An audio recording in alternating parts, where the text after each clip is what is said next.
Every byte you send. Every page you load. Every video you stream. TCP/IP is handling it all, a protocol stack invented in 1974, still moving every packet on the modern internet. In the next 10 minutes, you will understand exactly how it works.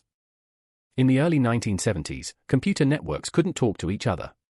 ARPANET, ALAHANET, SATNET, each spoke a different language. In 1974, Vint Cerf and Bob Kahn published their solution, a transmission control protocol, TCP. Later split into TCP and IP. The insight was elegantly simple: break data into packets, route each one independently, reassemble at the destination. 3 layers. 1 universal language. The Internet was born. The OSI model divides networking into 5 conceptual layers. Each layer has one job. Each layer talks only to the layers above and below it. When you send data, it travels down the stack on your machine, each layer wrapping the data in its own header, like nested envelopes. At the destination, it travels up the stack, unwrapping each layer. Application. Transport. Network. Data link. Physical. This layering is why you can use Wi-Fi or Ethernet or fiber. The upper layers don't care what's happening at the physical level. Every device on the internet needs an address, an IP address. IPv4 for octets, 8 bits each, giving us 4.3 billion possible addresses. The address has 2 parts, network prefix and host identifier. A subnet mask, like /24, separates them. But 4.3 billion addresses weren't enough. IPv6 expands to 128 bits, 340 undecillion addresses. More addresses than there are grains of sand on Earth, times a trillion. IP routing solves one problem: how does a packet find its destination across thousands of networks it's never seen before? Each router looks at the destination IP, consults its routing table, and forwards the packet to the next hop, the next router closer to the target. This is called hop-by-hop routing. Packets don't need a full map. At the Internet scale, the Border Gateway Protocol, BGP, coordinates routing between autonomous systems, the ISPs, data centers, and CDNs that make up the backbone of the Internet. Before TCP can send any data, it performs a 3-way handshake. Step 1. The client sends a SYN, synchronize, packet. It says, I want to connect, here's my starting sequence number. Step 2. The server responds with SYN-ACK. I got your SYN, here's mine, and I acknowledge yours. Step 3. The client sends ACK.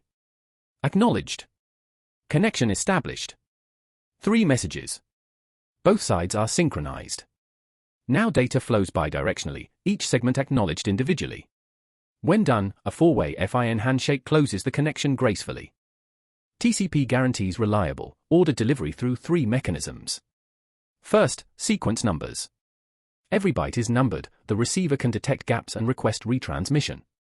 Second, the sliding window. TCP doesn't wait for each ACK before sending. It sends a window of data, say 64 kilobytes, then waits. The window grows as ACKs arrive, maximizing throughput. Third, congestion control. TCP uses AIMD, additive increase, multiplicative decrease. It probes the network by increasing speed, then cuts in half on packet loss. This self-regulating mechanism prevents network collapse. TCP's reliability comes at a cost: latency. Handshakes, acknowledgements, retransmissions, they all take time. UDP, the User Datagram Protocol, strips all of that away. No connection. No acknowledgement. No ordering. Just raw, fast delivery, fire and forget. UDP's header is 8 bytes. TCP's is 20 bytes minimum. For DNS lookups, the overhead of TCP would be wasteful. For video streaming, a dropped frame is better than a stalled one. For online games, latency matters more than perfect delivery. UDP is the right tool when you want speed and can handle loss. Every time you type a domain name, DNS, the domain name system, translates it to an IP address. Think of DNS as the Internet's phone book.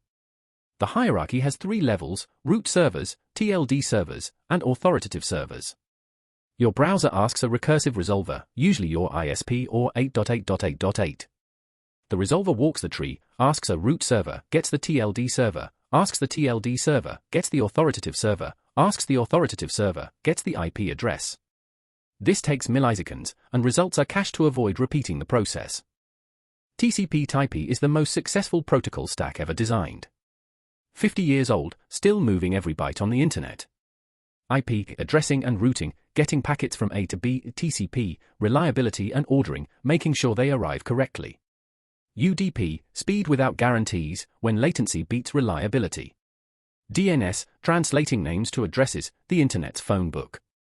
If this breakdown was useful, subscribe for more CS deep dives. Next up, HTTP and TLS, how your browser talks securely to servers.